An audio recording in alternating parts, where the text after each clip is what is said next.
Hello everyone, and welcome to the ASMR review show. For this video, we are continuing our journey through the Metal Gear Solid franchise with the next entry, the original Dark Horse black sheep of the franchise, and that is, of course, Metal Gear Solid 2. And we have this very epic intro introducing us to the big, hot, new theme that is the main theme for the franchise. That is actually not anymore, because I think it was sadly, they were sued for plagiarism, so they just, instead of dealing with the lawsuit, they just simply dropped it. And so it isn't in any games after Metal Gear Solid 3, which sucks because this is a great theme. It starts out with that kind of classic dun dun dun dun dun dun dun dun dun dun dun that we're so used to, but it adds in this new theme, and it's really great. I love it, and this intro just gets you real pumped for an awesome game. Yeah, we're gonna be playing as Solid Snake on this oil tanker, fighting off dudes, and it's gonna be so epic. It's gonna perfectly follow up the events of the first game, and yeah, we're gonna be fighting Ocelot as the main bad guy. It's gonna be awesome. And then you realize that that is actually not the case at all. Metal Gear Solid 2 is most infamously known for pulling one of the biggest bait and switches in video game history, and that is that everything led you to believe this is a game where you play as Solid Snake. But who's the protagonist? Well, it is not Solid Snake. It's actually this guy called Raiden, who shows up. Basically, everything you thought was the main game was simply the intro. This whole oil tanker stuff was actually a big fake out. What it actually is it's to do with this plant segment called the Big Shell, where you play as Raiden, a completely new character. But then to make matters worse is you see a guy who sounds and looks eerily similar to Snake popping up and helping you out throughout the game. But apparently he's not. He's some other guy called Pliskin. Who could that be, you know? And yeah, but it is quite an epic intro with this theme. Very sad that it got all but abandoned, you know. So yeah, this intro makes you feel like you're about to play the greatest game of all time. And is it? Well, no. There are a lot of people who really love Metal Gear Solid 2. Some people, it's their favorite one. And for me, I do really like it. I do think it was underappreciated and underrated at the time. But overall, I did not enjoy it as much as Metal Gear Solid 1. And Metal Gear Solid 1 surprised me at how well it held up and how fun it was to go through the game. This one was about what I expected from it. It was better in some parts, though, mainly the story. Yeah, this story is fictional. Yeah, this is Kojima covering for the fact that he exposed everything. Hudson River 2 years ago. Interesting that Snake says it's 2 years ago, you know, like he's telling this all after the fact.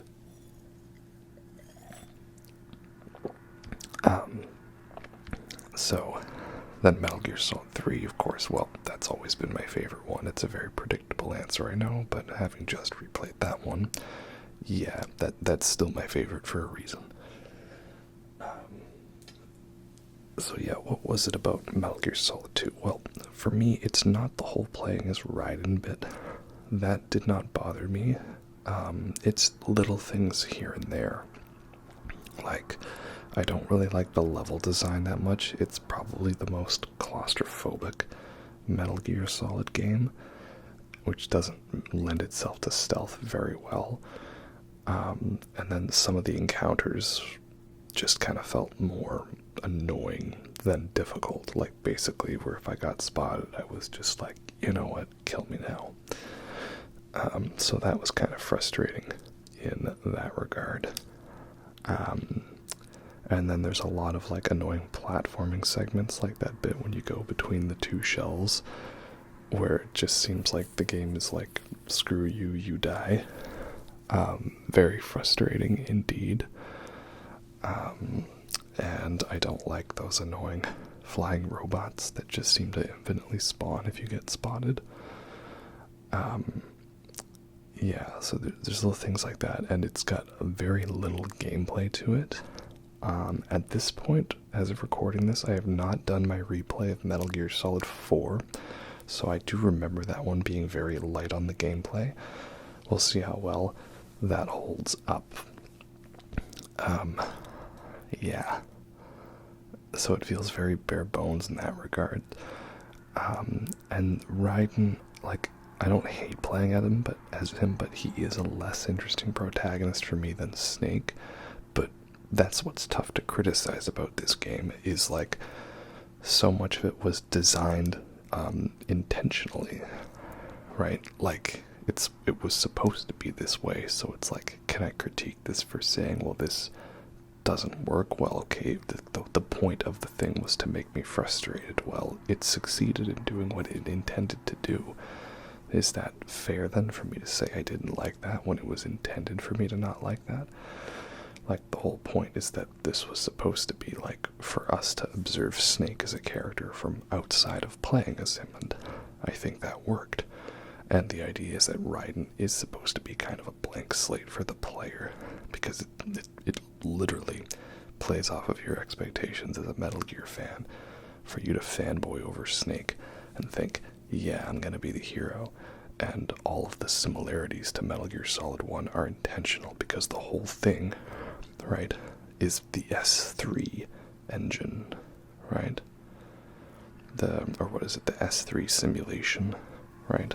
The Solid Snake simulation, the whole thing for Raiden to get good army training, to see if the AI could actually have the ability to replicate anyone under Solid Snake's conditions, which it did indeed.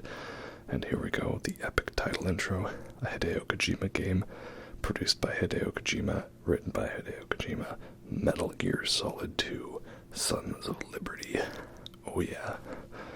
The first clue is the bait and switch that the game gives you a invisibility camo at the start of the game and then takes it away from you. And since there are many lengthy boss fights with lengthy intro cutscenes, we're not gonna mess around too much. We're gonna get right into it. And the first boss fight we have is Olga. And it's mentioned that she's pregnant, right?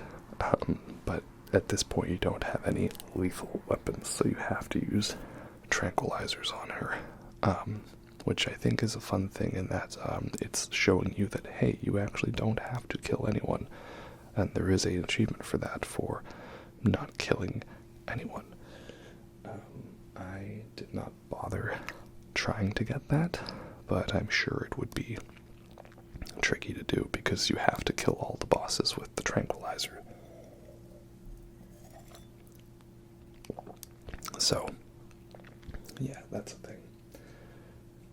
I think I did try killing Fatman with tranks, but that's because I thought it was like Metal Gear Solid 3, where you get bonus goodies if you kill the boss by stamina reduction rather than health reduction. But you don't, it's more just for like purposes, so I didn't bother with that. Yeah. So don't worry, we don't kill her, we just trank her. However, I'm pretty sure being pregnant and getting all these tranquilizers that could supposedly take down a horse is not good for your baby. And isn't her baby ends up being Sunny in Metal Gear Solid 4? And, was it Sunny is, the one making the eggs, right? Yeah, I don't think all those eggs could have been good for her baby. I also like how Snake's very, or Olga Gerlikovich. I like how Snake's very particular about the whole disarming thing, like, you know, throw your gun overboard. And, oh my god, a woman with armpit hair. Horrible, right? No, actually, it's not. Calm down, people. I like how, like, you know, graphics got more realistic as time went on, you know, and now we have like very realistic looking faces, and people are pissed off that Aloy has peach fuzz. Like, that's the thing. Like, do you people not get outside? Like it's not just men that have hair on their faces, women get it too, just not to the same extent. So yeah, Aloy has peach fuzz. But you know, that tried and true trick of being annoyed at the characters and the, what is it, facials, hairs, and goodies and things out of frame. I don't know. Anyway, yeah, Olga's cool. And the whole knife that shoots a bullet, that's cool too. So here we go. Another classic, good old-fashioned boss fight. It's interesting, though, that like how the bosses have stamina that you can reduce, but you don't have stamina yet, or at least you have a grip gauge, but not like stamina in the style of Metal Gear Solid 3. We haven't gotten there yet. So yeah, here I was just figuring out, like, okay, so what do we do? Okay, so we got another Russian lady who grew up on the battlefield that knows nothing but war. Oh, so she's the sniper wolf of this story, right? Kinda, sort of. And again, like, I didn't really bother me that this game was similar in style to Metal Gear Solid 1. I mean, they all are similar in ways. Okay, you can see me there. Here, of course, I'm still kind of getting used to the controls, right? Because now, if you move while pressing X, you do like a dodge roll. You don't just crouch. Okay. I'm just figuring out my surroundings. This is my first time playing this game, and Metal Gear Solid 2 was definitely the one I knew the least about. All I really knew about it was there's a tanker section, and it ends with, you know, Ocelot blowing up the ship and wrecking havoc. And I knew you play as Raiden, and that you fight a vampire, and you use a sniper rifle on him, and you fight 30 Metal Gear Rays on foot with a pistol, and that you fight the President of the United States wearing a Dr. Octopus suit with flamethrowers on top of a building in New York, right? So yeah, I found like actually the peek and strategy was working quite good here, you know. And it's weird how it's like a control scheme that involves you to use like 3 or 4 shoulder buttons at once, but it seems to work. I don't know, the control scheme for Metal Gear just works. It makes sense to me. That's why it's going to be so weird. I'm about to play Metal Gear Solid 4, and it's no longer the whole, you know, R1 is first person mode, or L1 is, and square is shoot. It's like now you just have to do L1 and R1 to fire. Like it was like a normal video game, but like I'm not used to normal video games at this point. That's not how it works for me. So yeah, that's that. And this is my thought was, oh, I can't see. Wait, can I just like shoot the thing? Oh, you can. Oh, that's clever. Okay, well now I'm guessing I can just shoot the light out, right? Like that's how that would work. If I can just aim properly. There we go. Like, hey, what do you know? That's cool. So again, I love the addition to the details with little things like that you can do. And I gotta say, damn, this game is very impressive graphically. I mean, obviously, this is a PS3 HD remake being played on a PS5. Oh, just a box. I haven't really talked about the cardboard box much. It's a very funny meme of the game, but I actually don't use it that much, personally. I find every time I try to use it, if they see me, they just walk over and knock it up, even if we're not in alert mode. But it's a funny meme. You know, Snake is actually just a cat because he has an urge to crawl into the box like it was his destiny. So there we go. I didn't kill her. I just tranked her 47 times. She'll live. But yeah, graphic-wise, it's crazy how much of a step up it is. And like, even the old PS2 version looked very good back in the day, and somehow it ran at 60 FPS on a PS2. I think, from what I've heard, that's crazy if that's how it is, but very impressive. So I like that a lot. That is good. Cypher. Psycho Mantis. Yeah, so Olga is actually going to come back as this game's version of the Cyborg Ninja. And I guess because somehow she and Snake like met up and now she's on our side. Again, I definitely like how the game like really makes you feel out of the loop by playing as Raiden. Like that's part of it, is that you are just some random dude along for the ride. Now here, this is the part where you have to take the photos. And I realize I still have one more photo to take, and I'm running out of time. And I don't know how sensitive these dudes' ears are, so I'm like, wait, I'm not gonna make it in time, am I? Like, I just need one more, and just quietly creeping past this guy who has no idea that I'm right behind him. I'm like, wait, 10 seconds left. There's not enough time. Okay, that's a good photo. I finally got one, but like, what? Oh, he just was so into the speech, he decided to do another speech. What? I didn't know that the game does that. Like, if the time runs out, he just mercies you. What? Is that a thing? I didn't know that, but hey, I ain't complaining. It lets me do what I need to do, so let's upload some photos. I like this intro. It talks about the atomic bomb and computers. Oh, that's kind of your little hint, you know, computers, AI, right? We had stuff about nuclear annihilation in the first one, and now we've got stuff about AI computers. So, again, we're keeping it bare bones, but what you missed was, well, what they're doing is that Ocelot shows up, messes everything up, steals the new Metal Gear Ray, the anti-Metal Gear Metal Gear, which very much reminds me of the mass-produced Evas from End of Evangelion. And Snake dies. What? And so now we're playing as another Snake, but he's not Snake. That doesn't sound like David Hayter. And there's this big shell, some kind of like, you know, chemical production, chemical cleanup, oil spill thing. And it's also been taken over by terrorists.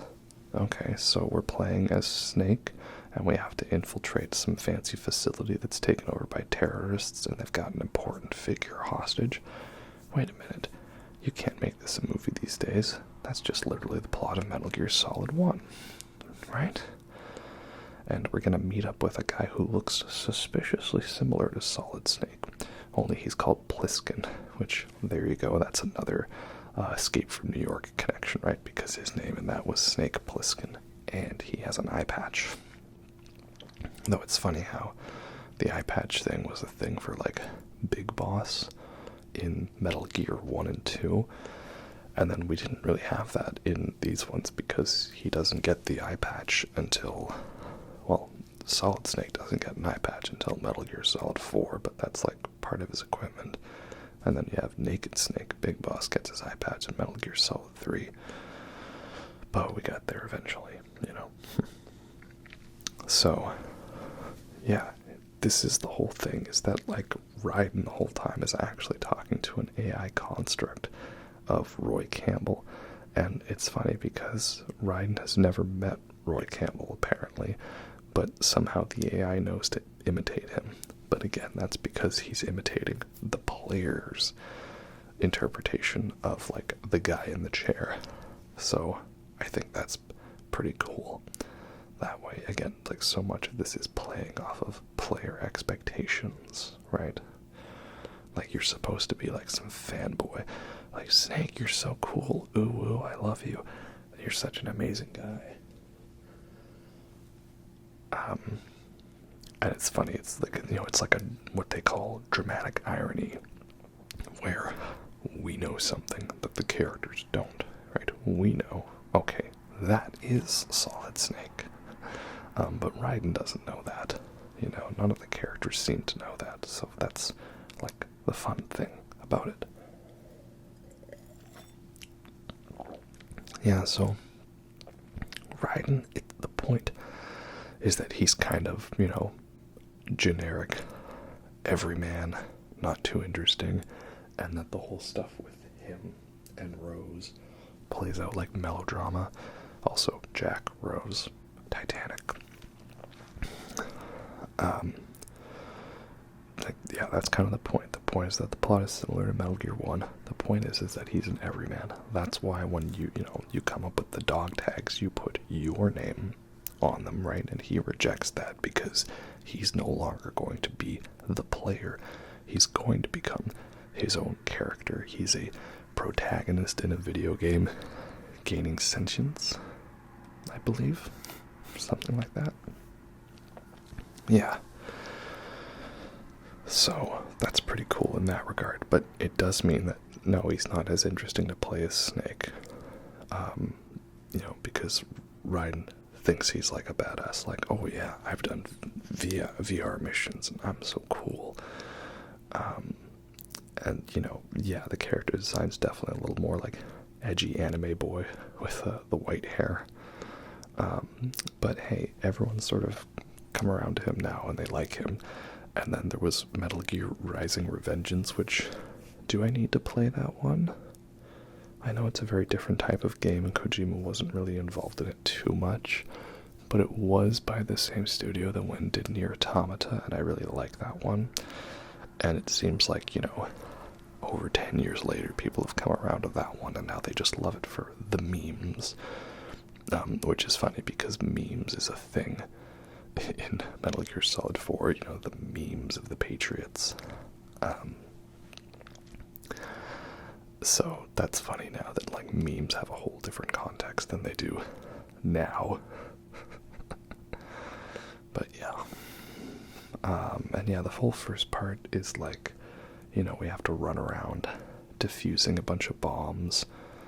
Yeah, I just feel like the environments are very not sneaking friendly. It's a lot of narrow corridors with no cover.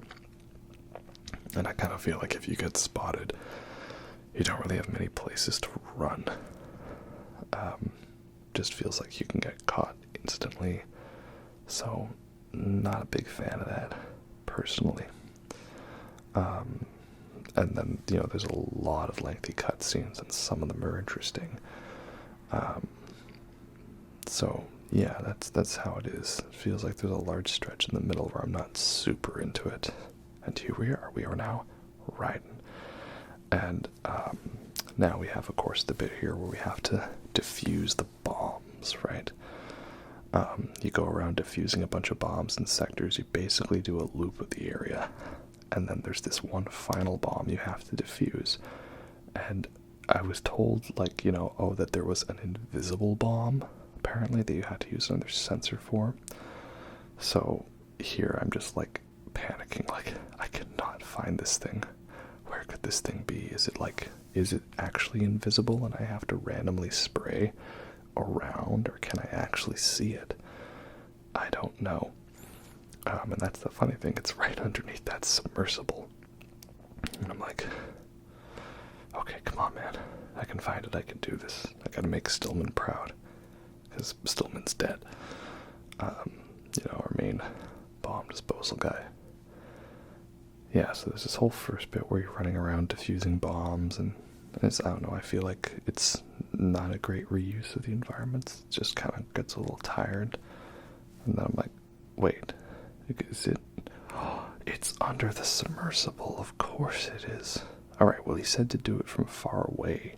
Something about a microwave proximity sensor. That's not working. I need to get closer. Okay, wait, no, crouch. Uncrouch, okay, here. No, don't crouch. Okay, 5, 4, 3, 2, 1. Clutch.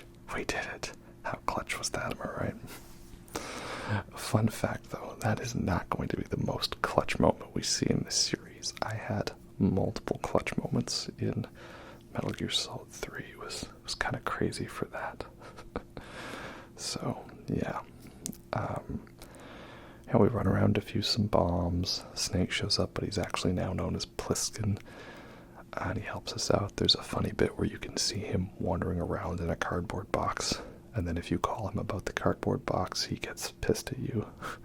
You're like, I shot someone in a cardboard box. Like, hey, cardboard box is actually a very amazing piece of technology, okay? You should respect the box. And on our way back, who should we encounter but Fortune? Fortune's an interesting character. For one, she has a railgun. I want that railgun. We get it in Metal Gear Solid 4, thankfully. Because, again, like, the whole thing with Fortune is that she's like the antithesis of a boss fight. She's definitely, again, if Olga was the Sniper Wolf character for the first one, you know, Russian Spetsnaz talking about being born on the battlefield, Fortune is definitely this game's version of that, right? Broken person, out for revenge, uses a sniper rifle, very powerful, but the big difference here is that you can't shoot her, right? Something about grenades when they go close, it's a dud. Bullets just seem to reflect off of her. This is where she realized, you're not the one I'm looking for. Because she was looking for Snake, because she thinks that Snake was the one who killed her father, who was the dude who was like, Talalelulelo, on the tanker who Ocelot killed, right? And she's also in love with a Vamp. She just wants to die, because everyone else around her suffers. And here we go, a boss fight. And I'm on fire. And here we go, the Dead Cell theme. I've had this song stuck in my head so much. It's the main boss fight theme for the Dead Cell members, and it's very good indeed. Just really gets you pumped, you know. So I didn't know, but you actually are not supposed to win this fight. It's a supposed to lose fight, well, sort of. You're supposed to survive, but you're basically just supposed to hide while she tears up the place with a railgun, because you have no way to defeat her at this moment. But I didn't know that, so I thought, well, maybe I need to trank her, or maybe I need to do something to, like, disable her protection thing. Of course, my first thought was Nanomachine's son, which actually is the correct answer. It's funny how the whole Nanomachines thing is mostly known for being a meme in Metal Gear Solid 4 and Revengeance, but it is actually introduced in this one. They just don't dwell on it as much, to the point where I even kind of miss some of those details, like Raiden doesn't even have his own blood. Like, this is him having the special kind of white blood called white blood. And see, there we see it. Oh, but it's okay, the elevator's on its way.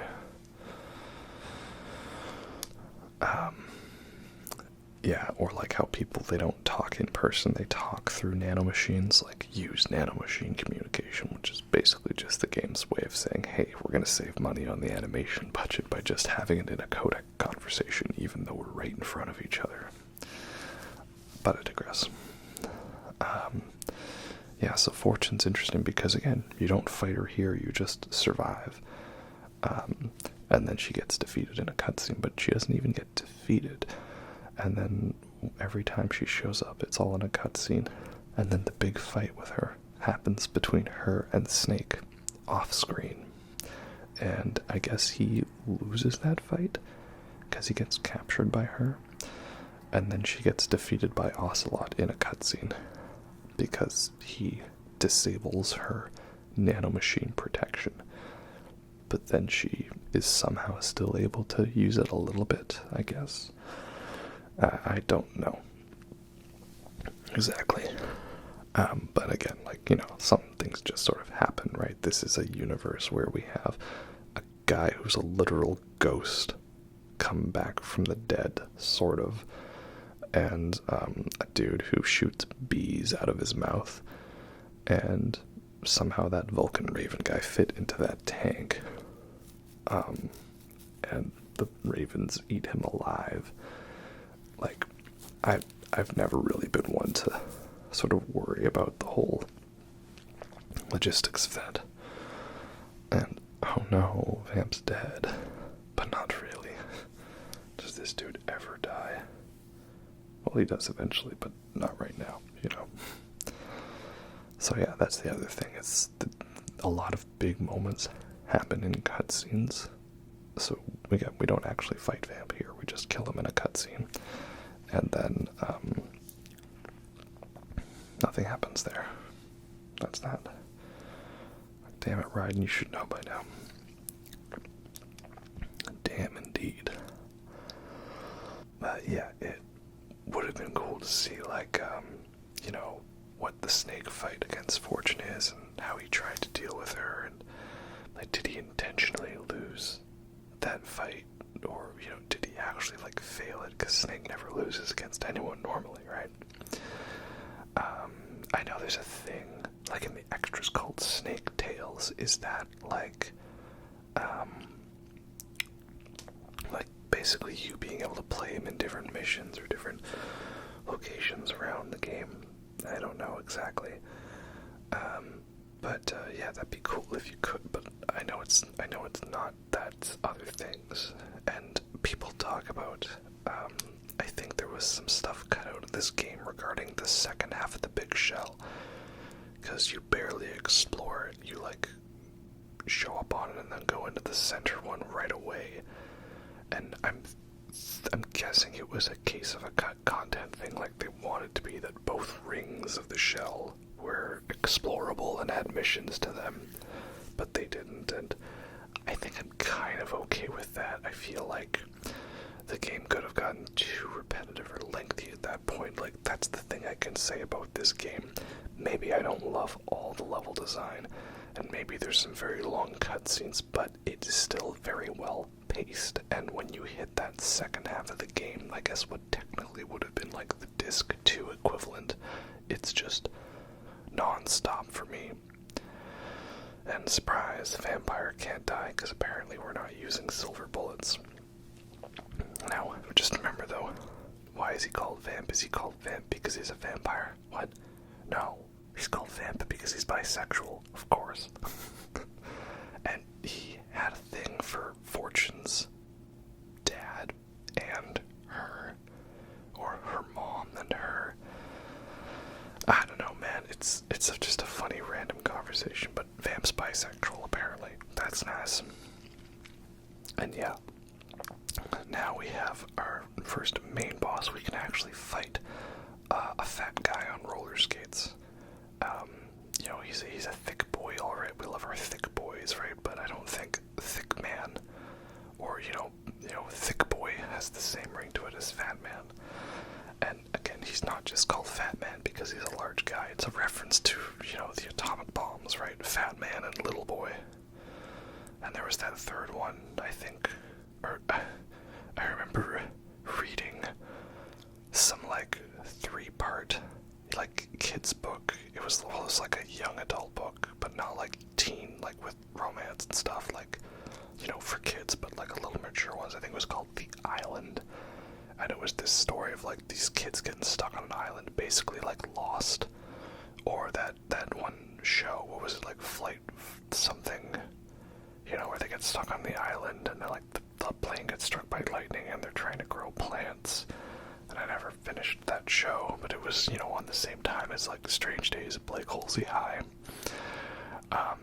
Yeah, okay, so it's a book series called The Island, and, like, the big twist at the end of the second book is that it turns out that there's, like, they're in a place like Bikini Atoll where this supposed third nuke was never detonated, and they were all worried about that, but then the twist at the end is that it was just the empty shell, that they, like, removed the detonator and the primer and all the plutonium and stuff, or uranium, from it. And now am I the only one that remembers that book series? This is a very random memory. I actually haven't thought about that in a while, but this is the way my brain works. Anyway, back to Metal Gear Solid 2. Yeah, Fatman, and he was like the rival prime student of Stillman. And yeah, he's an interesting boss. I'm not sure though if I fought him the proper way. You'll see, it's gonna be a bit of a lengthy fight. And yeah, drinking wine with a straw. Okay. And always loved the classic Metal Gear thing.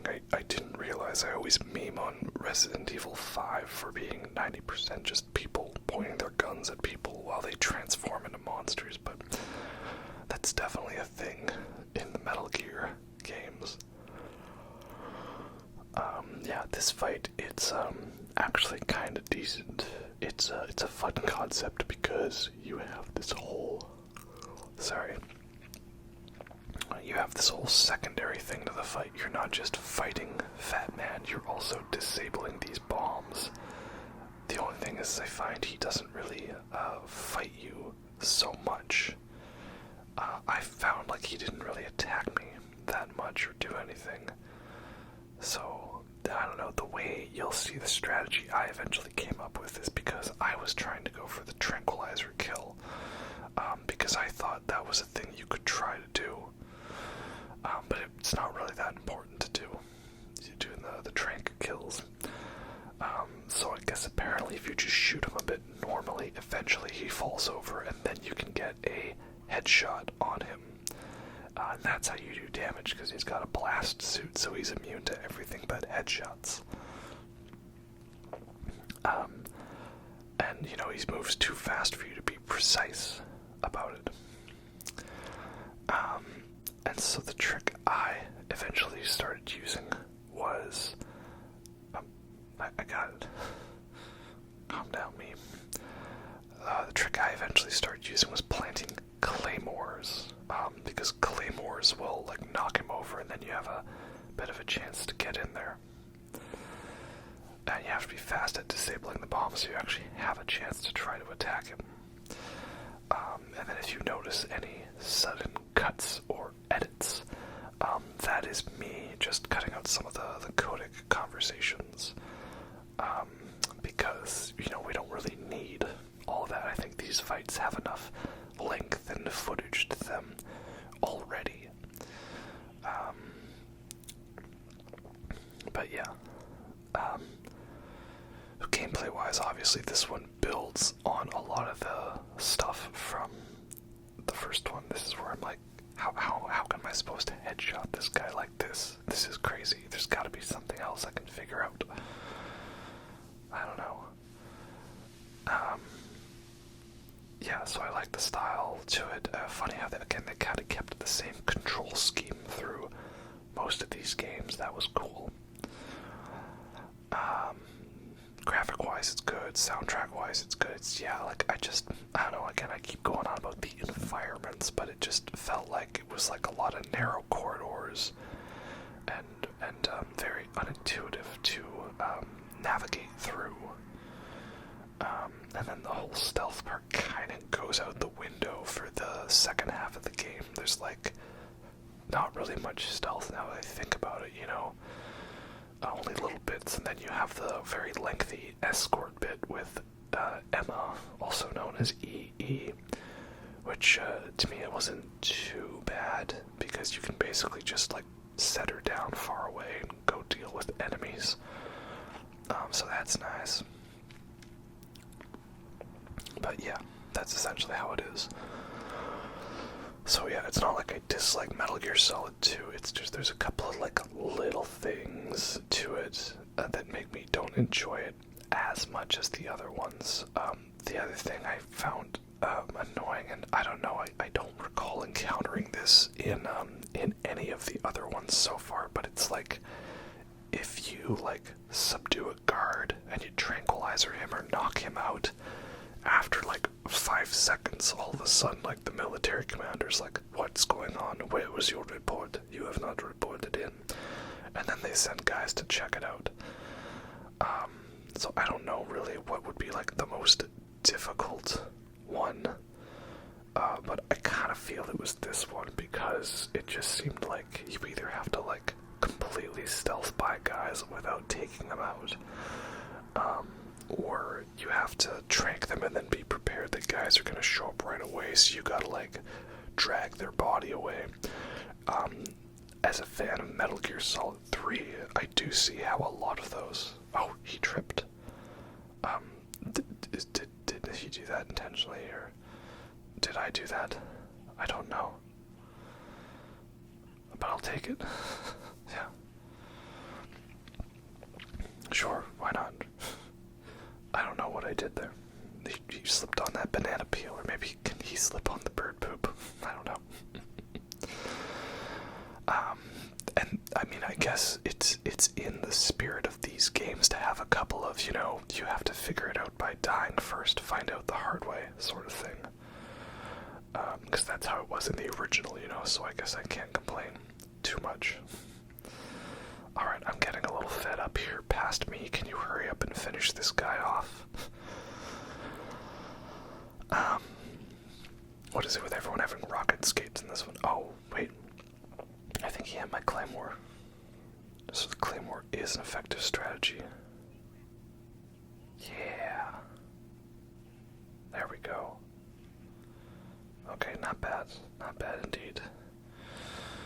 The bandages is also kind of a weird addition because, it's like you take damage, but a ration heals the bandages. I'm not sure, but again, a lot of this stuff, it was kind of the prototype, I think, for Metal Gear Solid 3.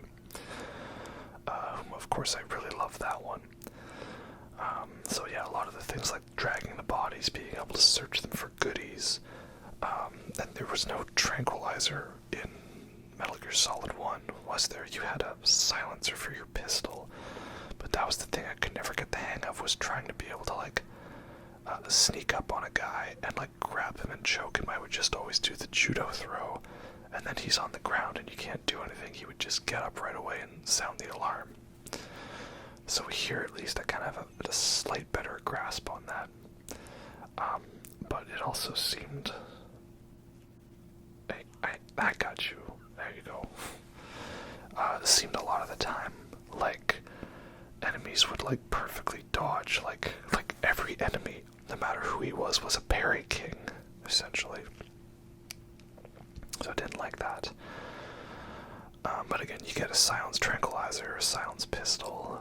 There's also, it says that your AK can be equipped with a silencer, but I never found that. I don't know if that's a thing or not, according to the item description. And the game's got some fun bits, like the bit where you sneak around in the enemy uniform. That's pretty cool. I never understood though why, when you're in the one control. Yes, I know. There we go. I think I got it. The claymores are working. It's funny. I actually had to play this game a second time, for the most part, because I actually did not record the main Vamp fight. I forgot. So I did a speed run of the game just to get to that fight and re-record it because I didn't have any saves from around that area. So yeah, very unfortunate. But yeah, that's the trick I ended up doing in the second fight. I just planted a bunch of claymores. Again, I don't know if that's the strategy or not, but in any case, it worked for me. So there we go. That's one fat man down. Na fat man. Oh yeah. I prefer thick boy myself. And it's also weird when you think about the way the Metal Gear games got released in terms of how they are in a timeline. If we look at just the main entry ones, we had Metal Gear Solid 1, then Metal Gear Solid 2 was a direct sequel, Metal Gear Solid 3 then jumped backwards and was a prequel, then Metal Gear Solid 4 jumped more forwards and was a sequel to Metal Gear Solid 2, and then Ground Zeroes and Metal Gear Solid 5 went backwards and that was a sequel to Snake Eater. So it's kind of weird how it was jumping back and forth, the style changes from game to game in that way. And yeah, it's going to be very interesting, I think, going back to Metal Gear Solid 4, after having now played Metal Gear Solid 1, because I'm wondering how well it's going to hold up. I think some people, I don't know, it seems like lately I've seen a lot of disdain for Metal Gear Solid 4, that it was silly, that it retconned stuff, that it just waved everything away with the power of nanomachines, son. So I don't know, we'll see how it goes. And I think some people, that they got invested in Metal Gear Solid 2, so they didn't like that it changed things. I don't know. But yeah, Fatman, he's a serviceable boss fight. There's definitely a lot of, I think the build up to him is almost better than the fight itself, because we, are fighting against his bombs. We're hearing these radio calls from Stillman about how, like, he's learning these new tricks and he's one-upping us. Yeah, so I think that's pretty cool. There's a lot of anticipation for that. So I'm like, okay, wait, there's one more bomb. Where could it be? Is it him? I don't know. It's interesting that he's knocked out instead of not tranked, but I don't know that really changes it, Like, that's the thing, like, if you kill the guys by stamina kill, like, is the cutscene the same? I wouldn't know, right? Yes, of course, the good old hiding a giant bomb underneath your body. And we got dog tags from him. And he has Peter Stillman's dog tags. Interesting. Or no, he is Stillman. I don't know. Anyway, next we have a very annoying bit where we snipe a bunch of explosives. That part definitely got me several times because I did not know about the one behind the flag. And I didn't know that it plays a cutscene when you've destroyed all of them. So, I thought, am I just supposed to test it out? No, until you get the magical cutscene that says you've destroyed the bombs, you have not. Though, thankfully I didn't have to backtrack to find the sniper rifle. And of course, the infamous sniper sway is, unfortunately, still part of this game. Here we go, a message from the Patriots. Yeah. He's the boss, alright. He's the boss of everything. The biggest boss. So yeah, this is Solid Snake. No, that is not Solid Snake. It's funny, the way he said that line is, I was like, I feel like that could be a meme, but I'd never really seen it. And now I see people saying it a lot, so yeah, it definitely was alright. Brother. You lost the right to call me brother long ago. That was a Bionicle 2 Legends of Metro Nui reference. Yeah, so this is not Solid Snake, it is Solidus Snake. Which is interesting because he's voiced by Richard Doyle, I believe, and isn't that also the guy who voices, Big Boss at the end of Metal Gear Solid 4? Which I guess would make sense. But yeah, he is the former president of the United States, and he, was the president at the time of Metal Gear Solid 1. And, he's strong. Oh, he's jacked. Yeah, that's pretty cool. So yeah, he's an unaltered clone. He didn't have the whole growth acceleration, or no, John Saigon. Oh, who is Richard Doyle? I'm thinking, oh, that's the Fury, is it? There's someone else who Richard Doyle plays in one of these games. I forget who, but I think is he also Big Boss? I don't know if I'm remembering it wrong or not. But yeah. In any case, he's an interesting villain, and I didn't know much about him because his only main appearance is in this game. Again, one of the main ones I had not played before, and I'd probably seen the least from it story-wise. Daichu. It's impossible for me to do that without thinking about, Inherent Vice. And nope, it is the Harrier jet. Chekhov's Harrier jet, indeed. And, yeah, this is pretty fun, it's a little bit of a subversion from the Hind D fight that you normally have in these games.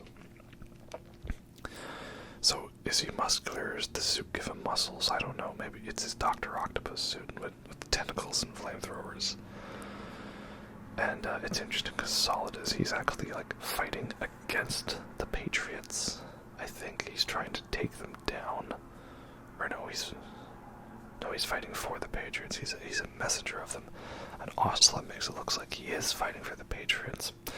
But then it turns out that he was actually fighting against the Patriots and uncover their names so we could go find them and kill them. But then the plot twist is that they've been dead for 100 years. But then it turns out that the Patriots is actually just all of the main characters from Metal Gear Solid 3, I think. Like, that was the twist. Metal Gear Solid 3 was all like, people were like, oh, is it going to explain the origins of the Patriots? And it did, indirectly. It talks about the Philosopher's Legacy, but we're getting ahead of ourselves here. We're talking about the Harrier jump jet fight. I think the Harrier jump jet's a pretty underrated fighter jet. That's why I love the movie True Lies, because we get Harrier jump jet action. That's pretty cool. So, yes, now I have a Stinger missile, of course. Again, the classic fight in a elevated, precarious area against Booker Catch, against a moving vehicle, and I don't need any rations yet. I'm sure I will. Okay then. Okay, now I need that ration.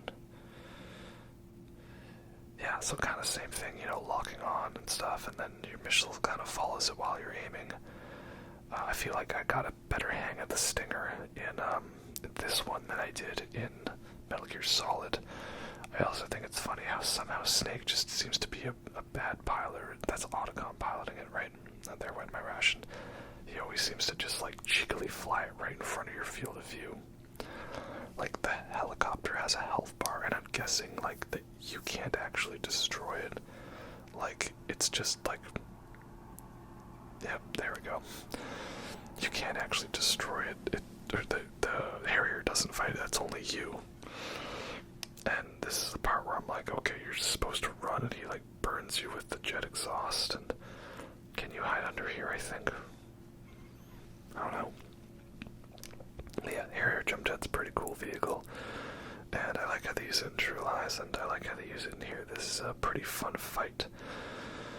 I also know that this seems... Oh, no. Use your radar. God damn it.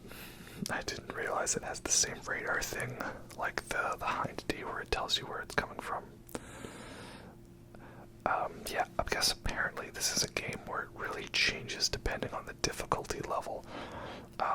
Because there's certain attacks that insta-kill you, with the missiles. Oh, a snake's on me, that's nice. Can you drop me some other rations? I'm just waiting until you're done. I want to see what Snake does. Ow. Alright, fine, use ration then. Yeah, so, apparently it's on the highest difficulty, a missile will insta-kill you, which, makes sense just like in real life. Or Vamp, if he attacks you with the knife insta-kills you. Dodging what? Oh, that. I don't really know what you're supposed to do there, and I got stuck with the Stinger out, and yeah. This is a bit of an embarrassing fight for me, but again, it's my first time, and I'm not really the best with the control scheme sometimes. So yeah, don't expect this to be from a seasoned veteran of the Metal Gear Nanomachine Wars. What's my favorite fight in the game, though? I'm not sure. I kind of like just the insane difficulty and insanity of the Metal Gear Ray fights. That's fun, and again, Evangelion reference is always fun. Again, Fatman fights, okay. Fortune, I don't know if that really even counts as a boss fight. I included it. And then the fight against Solidus with the sword is kind of cool, but I feel like they had a fun concept for a fight marred by them trying to then implement it with the control scheme and style they've set up, right? You've got a dodge button that doesn't actually give you iframes. It's more so for mobility purposes than it is, actually dodging stuff. And I'm like, no, I got got by the camera angle. Nice. I'm wondering, is that a situation where you can shoot them all down? I don't know. I'm also wondering if I missed out on body armor. But I'm like, Snake, down in front, out of the way. Oh, I dodged that one though. That was good. Yeah, so Solidus is a cool villain. I like him. He's interesting. And that a lot of people hated on the story because they kind of thought it all didn't fully make sense. and they didn't really understand the concepts. But it's funny, I think people understand some of the concepts now, but they're also overlooking it. Like, everyone talks about the whole, the foreshadowing of the AI voice chats and the social media echo chamber and all that. And yeah, all that does come true, and it was definitely based off of ideas and then implemented into the reality of this game. But Snake, now's not the time. Down in front. There we go.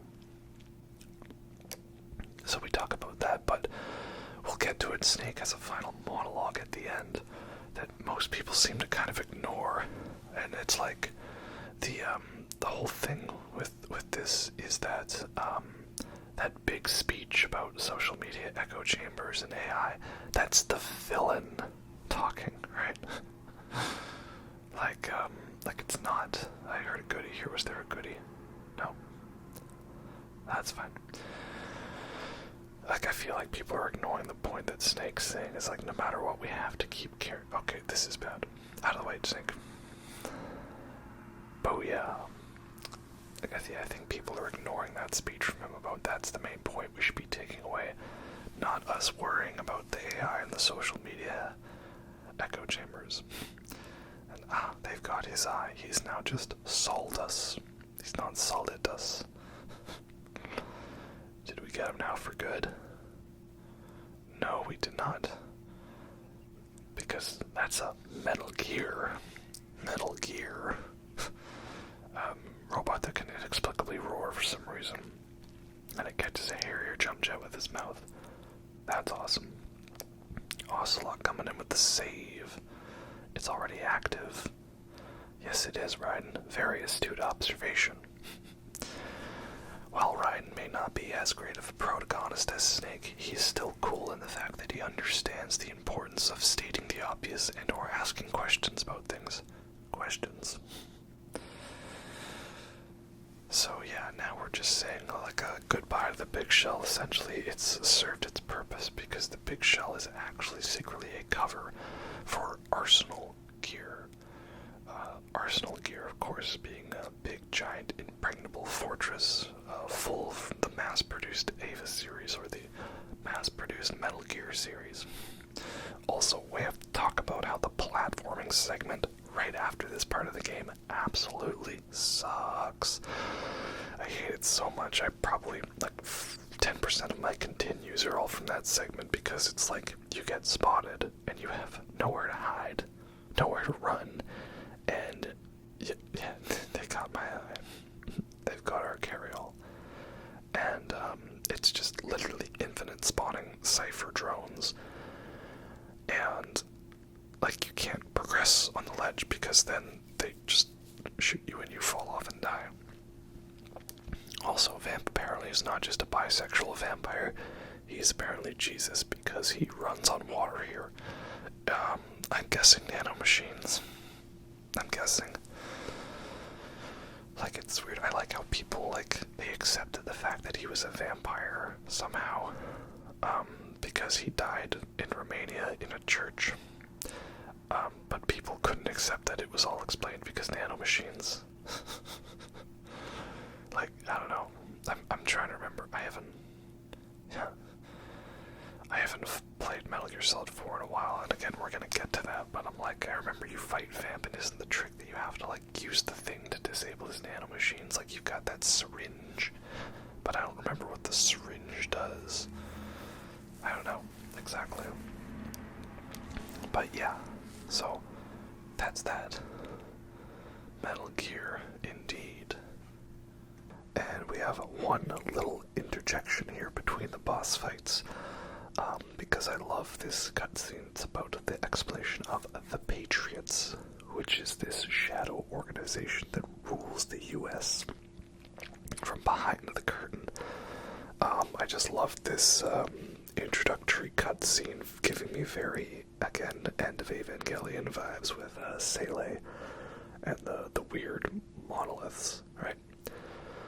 So, yeah, basically the president here explains that the entire democratic process is a sham, and that everything he orders come from a wealthy group of elites that are unknown and unseen.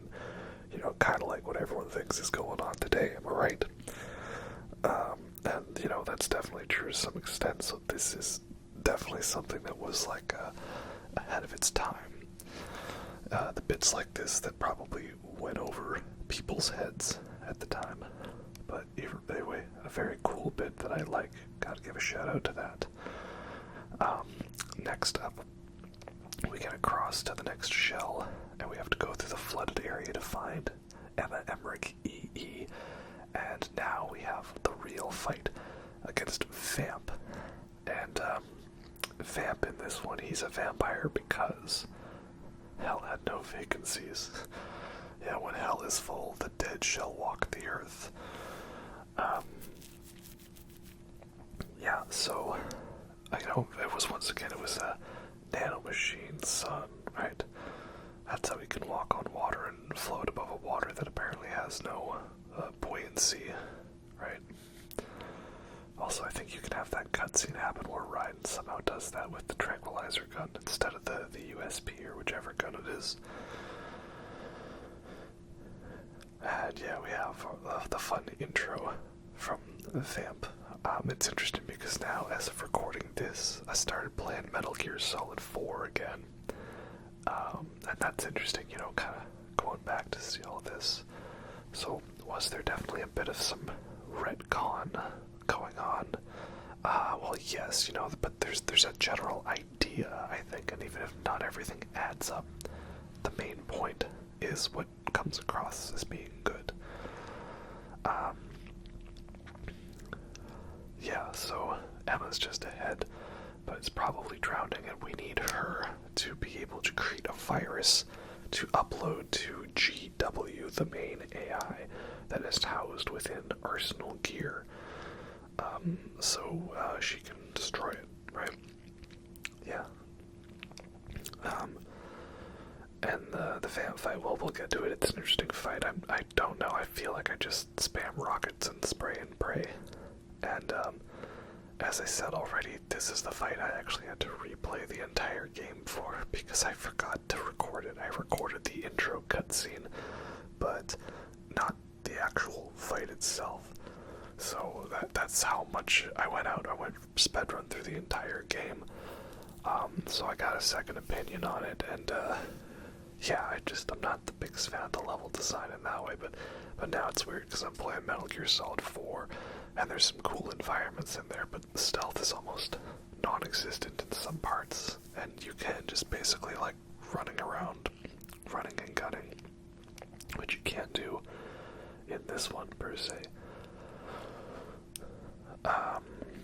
Yeah. And then the other thing I find that's missing from Metal Gear Solid 4 is the villain monologues, right? Here, every villain monologues before the fight, and sometimes you get a monologue afterwards, but in the other one it's just, hey, a monster shows up and you kill it, and then some random guy who you've just met shows up and monologues everything to you.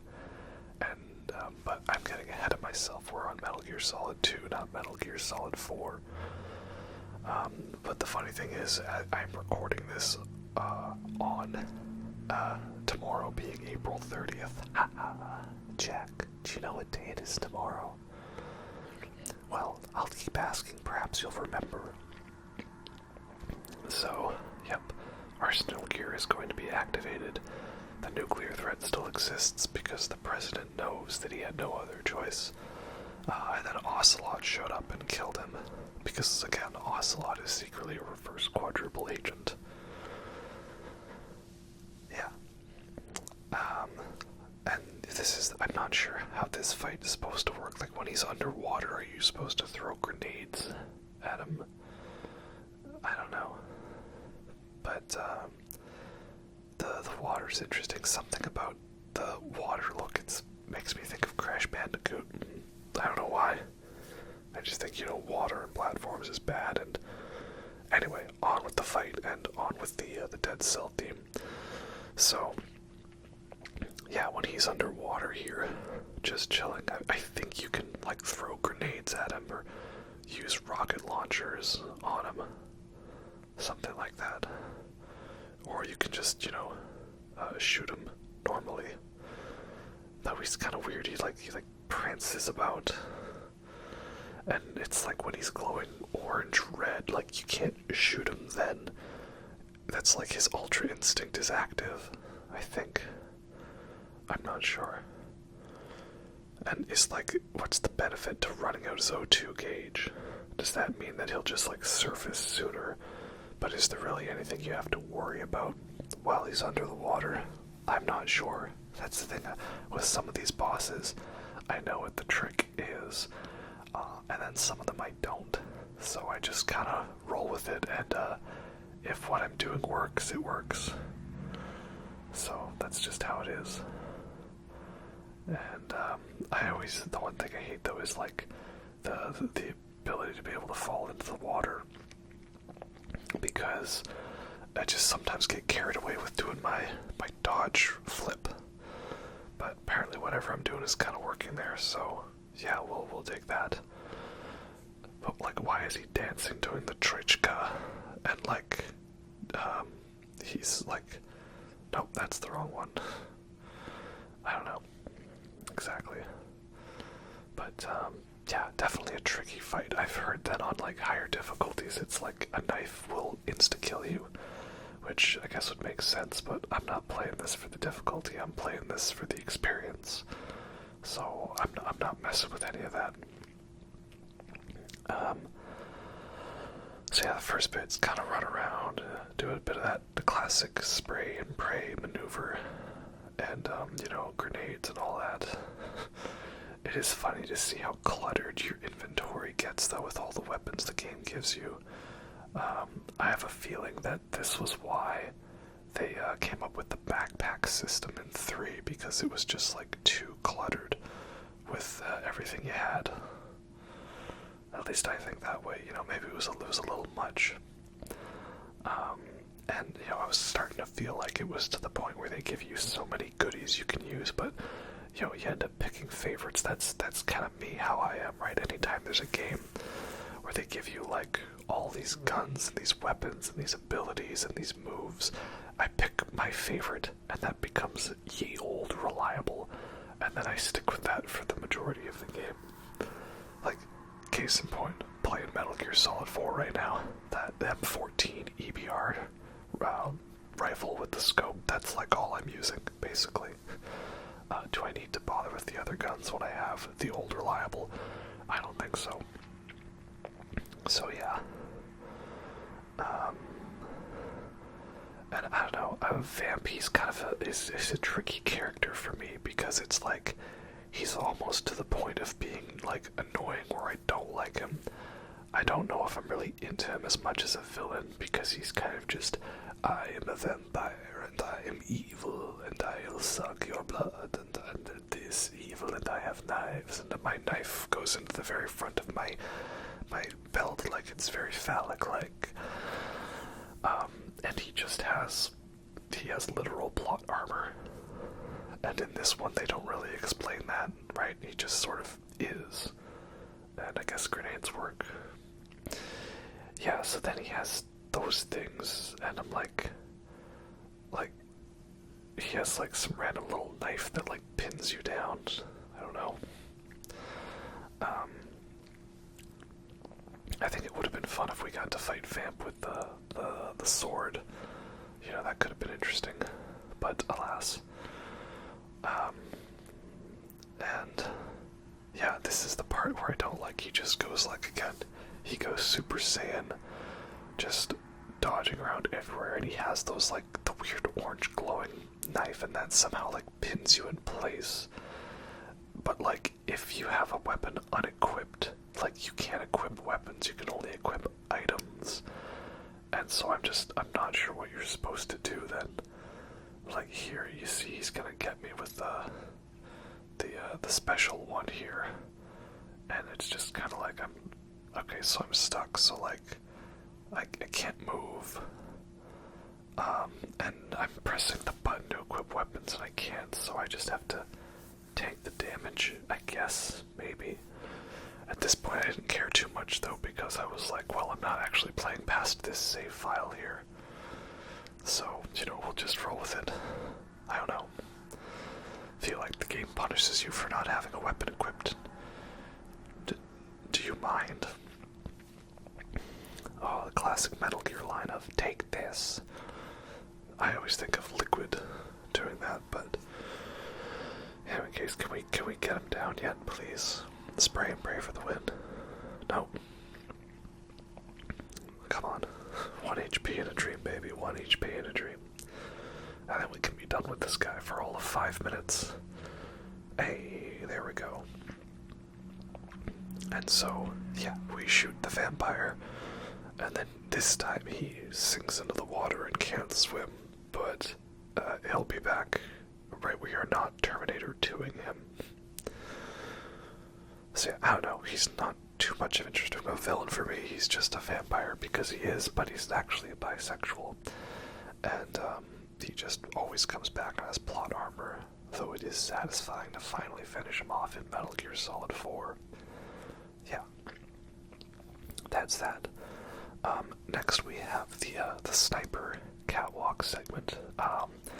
I do really like this segment, but obviously we're not including it because there's like lots of stuff, but I like how you work together with Snake and how, you can tell him to help you out and then he just like snipes everything for you. That's kind of nice.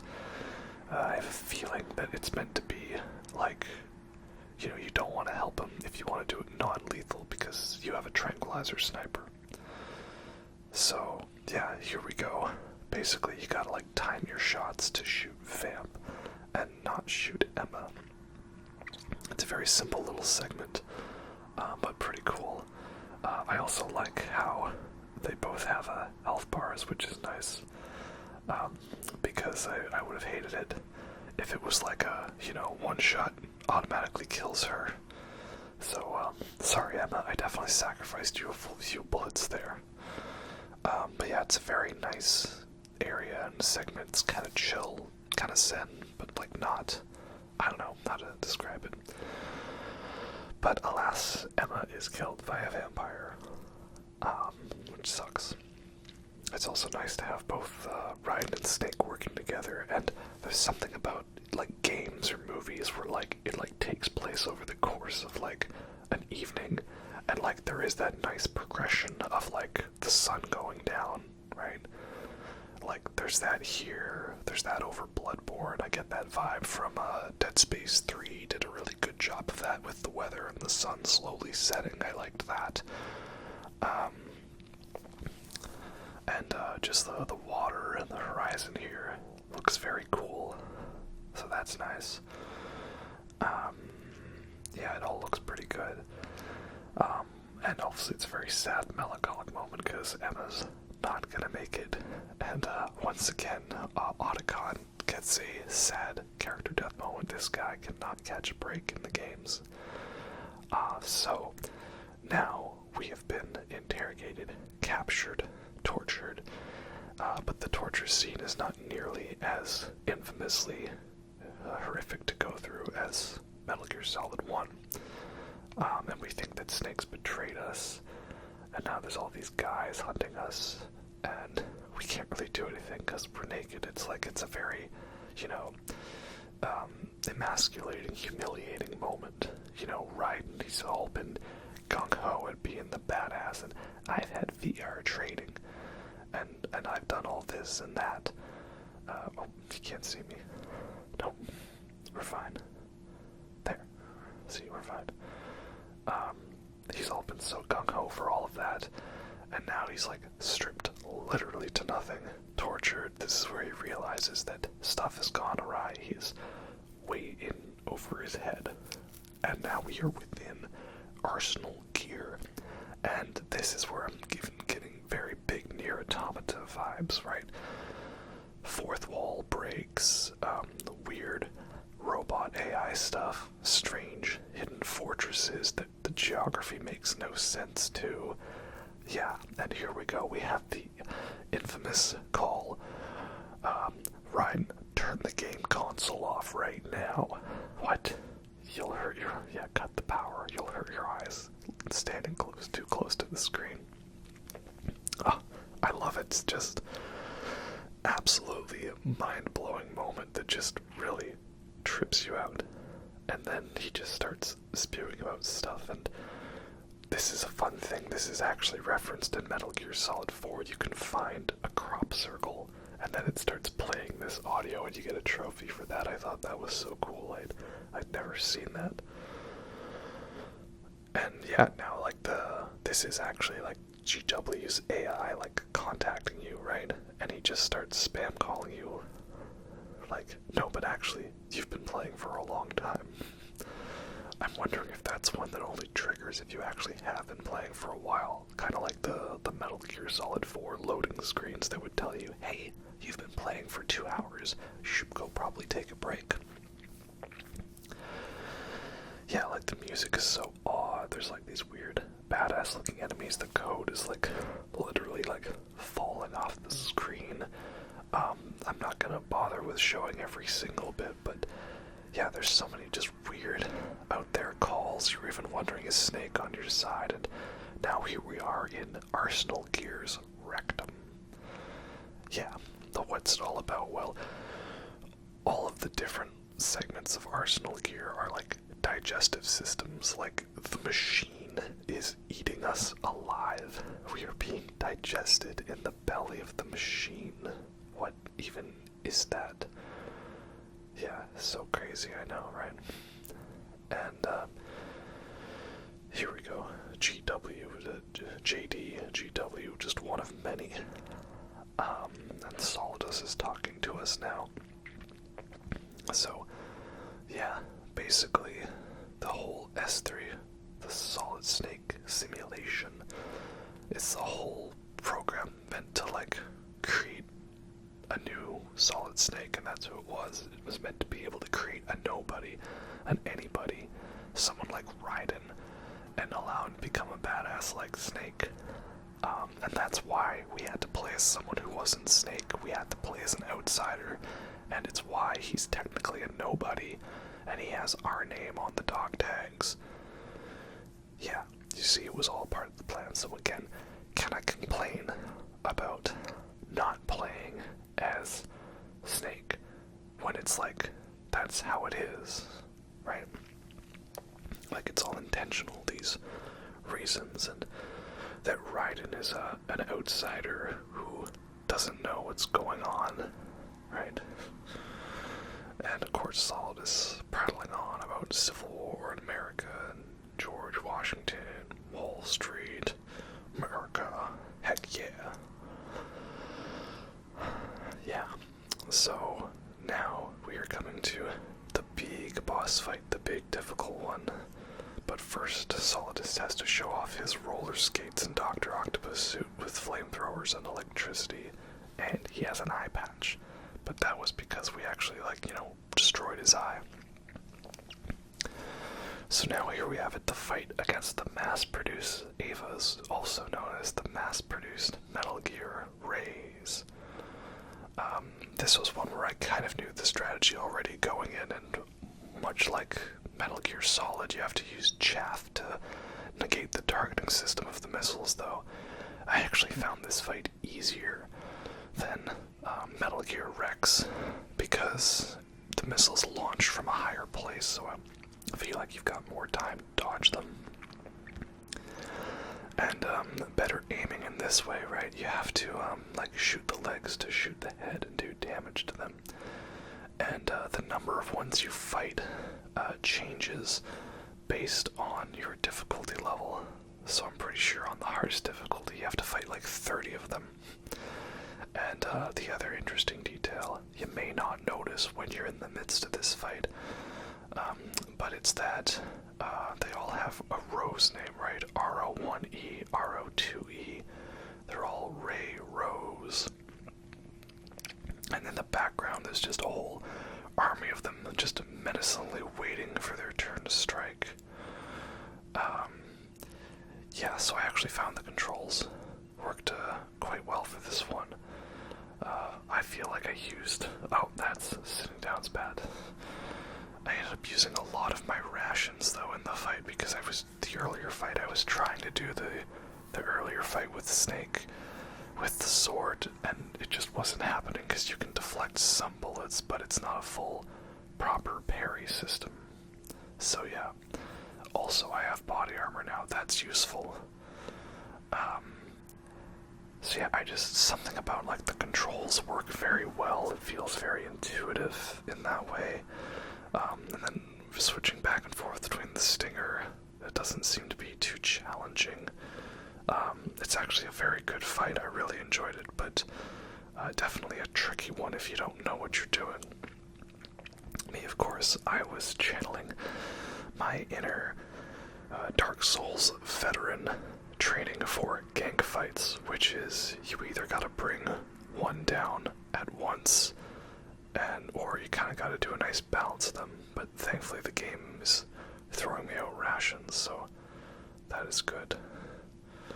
And I'm just keeping. Oh wow, that was bad. Keeping a bit of chaff on hand, just to be able to try and dodge the missiles, right? It would almost be nice if some of those items that once their use is done, that they just sort of disappear from your inventory, right? Like, do I need that enemy uniform still? I'll know, but I guess it's nice to have options, right? The thing I find interesting is, like, did I even defeat these rays? Like, he just, like, up and leaves, right? So do you even actually destroy any of them? Like, they don't explode. I feel like it's just an endurance test. Okay, in the face. There you go. Yeah, so overall, it's a pretty good fight. I'm not sure if I like it better than the Metal Gear Rex fight. That's tough because, like, these things feel like because they're mass-produced, they're weaker. You know, it's like the difference between one single tough one or a bunch of not as tough ones. I'm not sure exactly, but I just like the flow to this fight. This one feels like it has better flow, per se. Okay, there we go, I got you. Whereas the Rex one, it just feels like very tricky in that it's like either you get killed by missiles or killed by guns. I'm not actually sure, can you... Oh, I see, if you hit the head, it just doesn't do as much damage. Oh, and then he just fired missiles directly at me with no tracking. That was bad. But yeah, like I talked about the Nier Automata vibes, it's just because, like, there's so many twists and turns throughout it. New elements are constantly being introduced. Like, rogue AI is just showing up and messing with everything, much like the one at the tower. And then it's interesting because it's set up to be like this scary final boss in, oh wow, that was bad. This scary final boss, but then that doesn't amount to that. Basically, you just force the AI to turn on itself by being like, well, if we're the strongest thing, why can't we defeat ourselves, right? Why aren't we punching ourselves in the face? So yeah, I like it for that, and I don't know, like, it's not like I can actually pick a thing and directly say, like, well, this part here is a very similar plot element to Nier Automata. It's about the vibes and the style I got from it. I would think I'd probably like Nier Automata better than Metal Gear Solid 2, but no, overall I am very pleased with this game. I was a little worried going in that this would be, again, it was very much proclaimed as like the black sheep, the dark horse of the franchise. And also I see now that the Rays are named Boss, right? BO1F, BO2F, Boss. And that would be one I would have to kind of suffer through, kind of like the old ones, right? Like Metal Gear, original 1987. Definitely a bit of a slog in some ways, and I had to use a walkthrough the whole time. But Metal Gear 2, that surprised me and impressed me in many ways. I was hoping Metal Gear Solid 1 would hold up. I completely forgot to dodge the missiles there. I'm now out of rations. This is bad.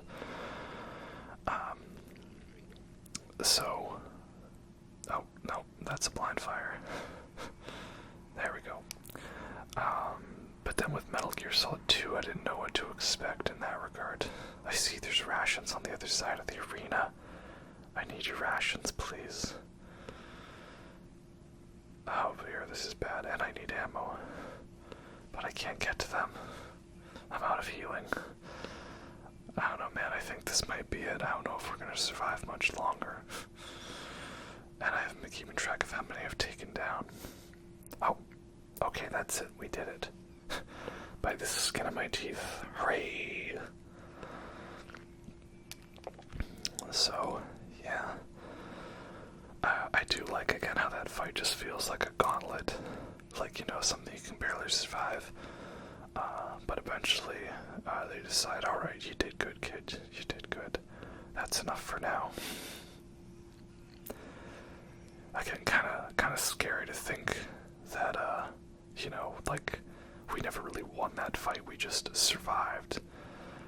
But of course, once again, much like original Metal Gear, the Cyborg Ninja is here to help us.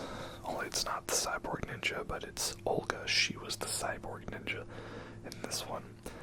And Raiden took a page from their book, her book, and decided to become the Cyborg Ninja himself in the next one. So yeah, pretty cool in that regard. And again, another twist, right? If Raiden dies, they kill her child. Yeah. And what is it? Solidus wants to defeat the Patriots, but like the Patriots want us to win. It's kind of like a very interesting dynamic where we're torn between two sides. We gotta stop Solidus because he's gonna do bad things if he defeats the Patriots, but we also don't want to don't want to side with the Patriots because they're bad. Yeah, pretty interesting in that regard.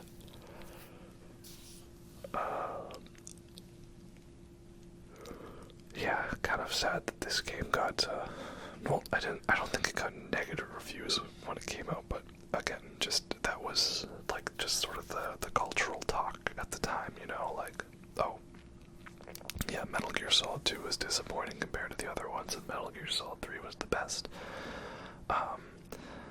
And now it seems that you have to live, much like Naomi's advice to Snake at the end of Metal Gear Solid.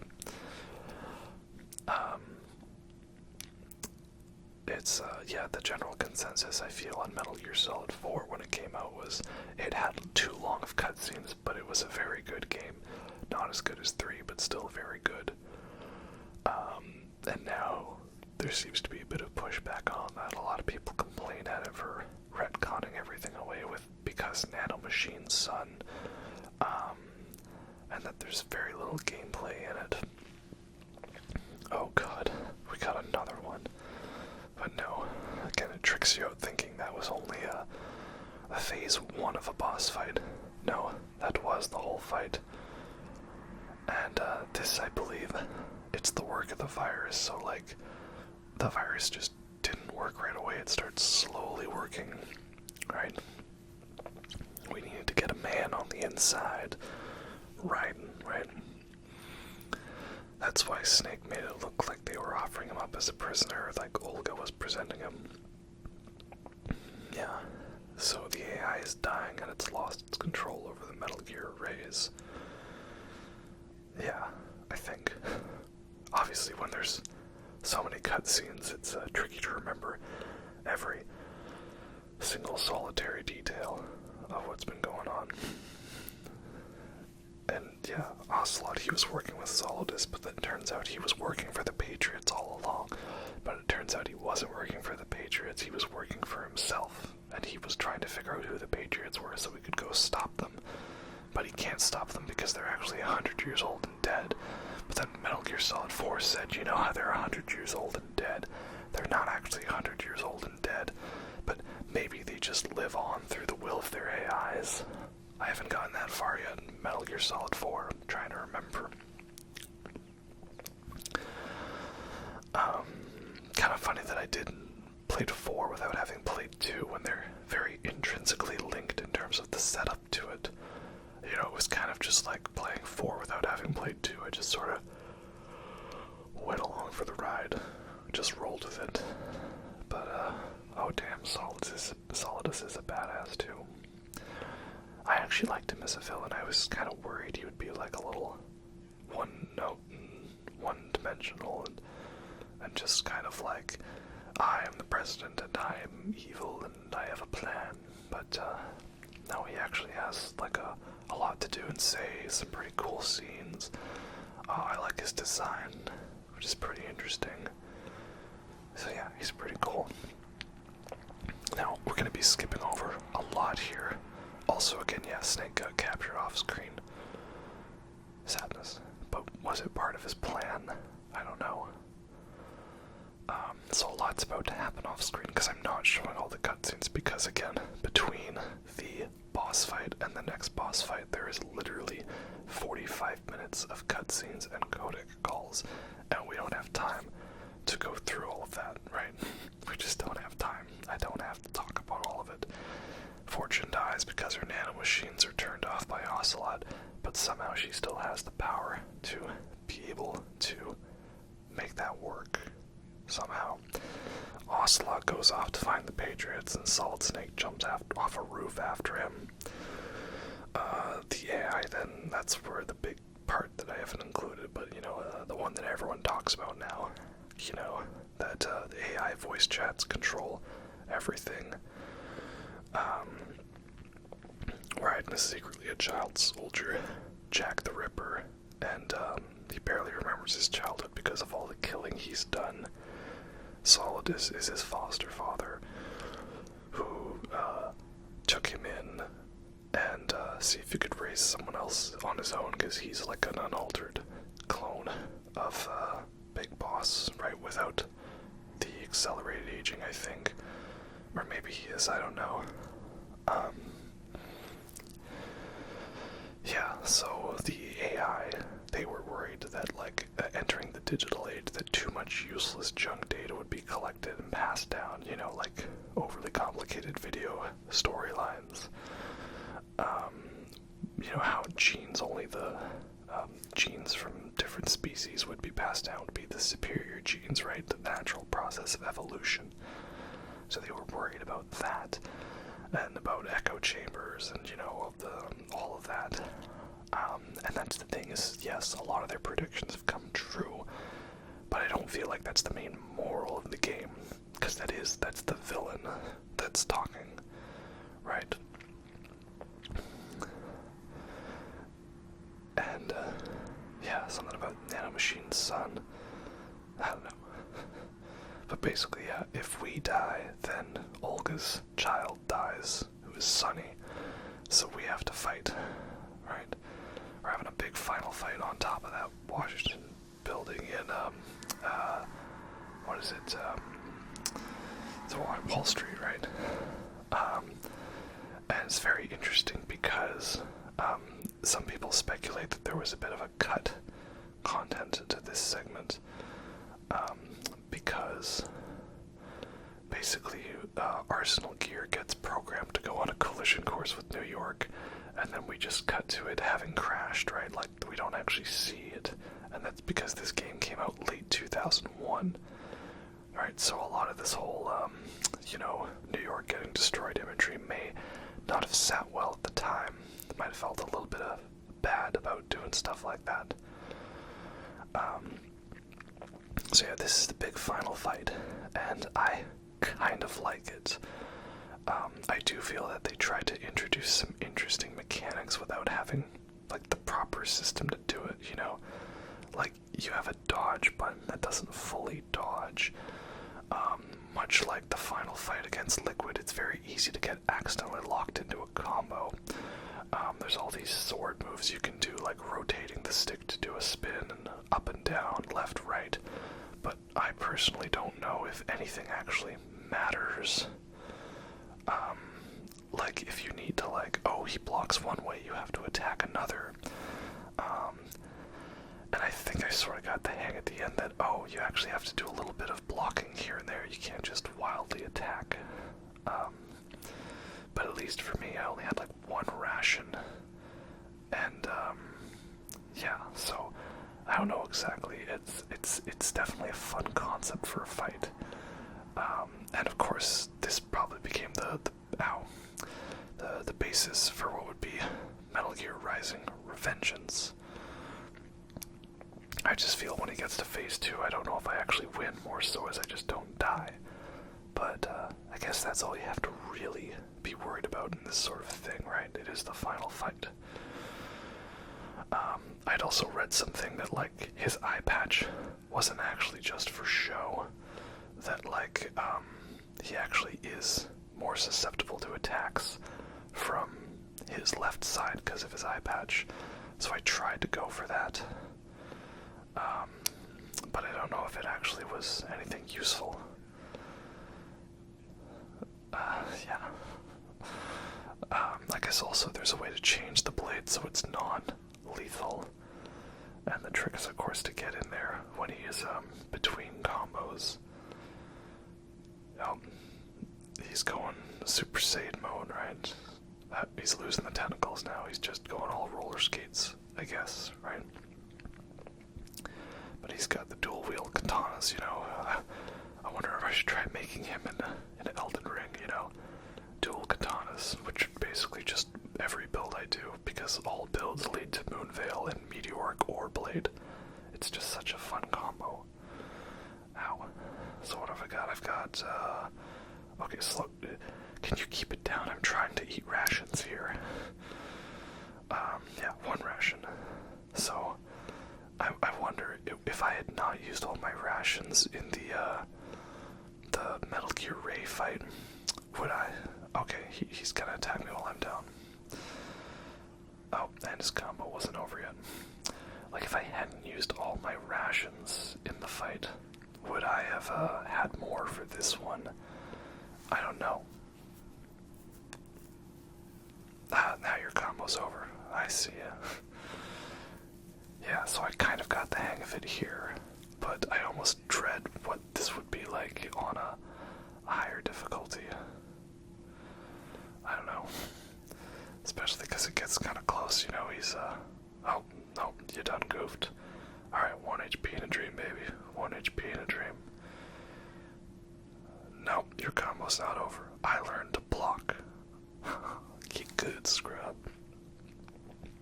You should know me, I'm the katana master, right? I beat Elden Ring 4 times. I'm still waiting on that Elden Ring DLC, but I know it's gonna be coming up sometime soon. Yeah, because the fight was frustrating at the time when I played it, because I got him down to like 1 HP like 3 times and lost all 3 times, but I sort of got the hang of it eventually. Yeah, again, I don't know, you tell me if that was a bad fight against him, if I just fluked it, but a win is a win is a win. That's how I see it. And yeah, now he's gonna fall on that statue of my man, George Washington, right? America. Yeah. Fox. Die. I don't know, what did he say? I don't know, he said something probably like, you know, God bless America. But yeah, that's that.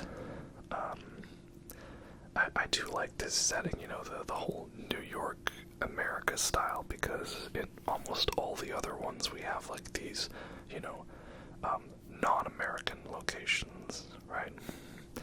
And this is also nice because, again, that main theme, the one that they couldn't use, we get to hear that a lot in this game. So, that is pretty good. Definitely makes for an epic closing theme, and Raiden gets to be a badass by the end, so that is fun. Now, obviously, I've truncated some of the final cutscenes here, right? First of all, we gotta zoom in because there's a hidden detail here. First of all, there's my dog tags. Tars, that's me. But they belong to someone else now, they're no longer mine. Because Raiden is no longer the player. He is his own character now, and he's gonna go off and do his own story before, right? But I'm just waiting for, yep, there's Vamp. He's just chilling, you know. Yeah, he's like, I'm still here, I'll be in the next one. And, yeah, so that's the nice message, is that he's choosing to be his own person. And, damn, Harry, Griggs, and Williams really killing it on the score here. And that's what they're gonna decide to do, you know. Does this fully carry over to Metal Gear Solid 4? I don't know exactly. There's some weird stuff that how, like, Jack just left Rose, and then she got married to Campbell, and Meryl's pissed at that, and Snake's even like, yo, dude, I mean, I know I'm a total perv for, like, all the other female characters, but even that's taking it a little too far. So, yeah. In any case, here we now have a final nice moment of Raiden beating Rose for real, right? Because we weren't really talking to Rose the whole time, which is good. I would not want to be with someone who's constantly like, don't you remember what tomorrow is? No. Oh, well, just guess. It'll be fun. Like, you know, you can just tell me. No, it'll be more fun if you guess. Trust me.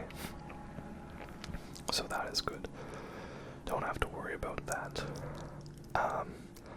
But Snake is gone, and oh, there goes the parrot, right? You must be Ames. Yeah, it's a nice ending. I'm just like, is it ruined by Metal Gear Solid 4? I don't know. Because again, I haven't played it too much, and more so if that stuff with Raiden and Rose comes into play later, I guess. And I know there's a big ending epilogue, and that's why some people don't like Rising Revengeance, because it feels like Raiden's story was complete in 4, and now he just goes off again, because is it that Rising Revengeance does take place after Metal Gear Solid 4, or does it take place before? If it takes place before, that doesn't really matter, I guess. But, yeah, that is Metal Gear Solid 2. Of course, there will be a post-credits scene at the end, a couple little bits to go over, just to give us time for our closing thoughts. So overall, it is definitely a great story, that's for sure. I really like the story to this game. However, gameplay-wise, yeah, not the biggest fan of some of the environments and the locations. Big Shell just doesn't do it for me, personally. It feels like it's the most difficult and least user-friendly game in some of those stealth elements. So far I felt Metal Gear Solid 4 has been the easiest, because like you can get spotted, take out a guy, you can just buy ammo whenever you want, and you're in the middle of a fight, so you can be shooting enemies and they don't really care because they're shooting many enemies. But here we have a nice little final message from Snake, right? Just really hammering in the point, right? It's not just about passing on genes, it's about, yeah, ideas, music, memories, video games, and man, does having all these shots of New York also feel kind of cryptic, given the whole nature behind everything. And, again, this is Nier Automata, Evangelion vibes I'm getting, in that, like, you know, it's about passing on ideas and styles and things, and so that's why this is the message that the digital age is a good thing, right? And that's kind of how I view it. Like, if someone asks me what's my favorite year in music, I could say like 1973 or 1991, but really, the best year in music is the current year, because we have all of the previous years of music available to us, you know, so that's nice. That's why I like that the best. But, you know, that's just a random little tangent, of course, as is my channel. There you go, Metal Gear Solid 2, Sons of Liberty.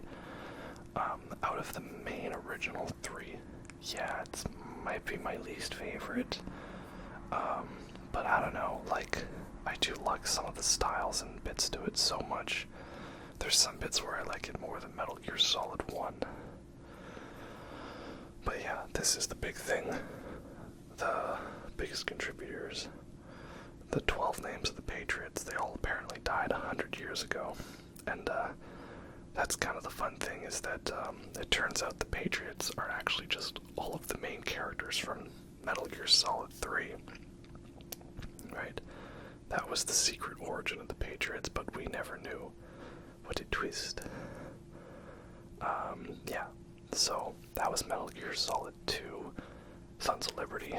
Those are my final stats. Again, half of those continues are probably from me dying to the platforming segment between the two shells. I didn't really like that. And what was my final rank? It was, of course,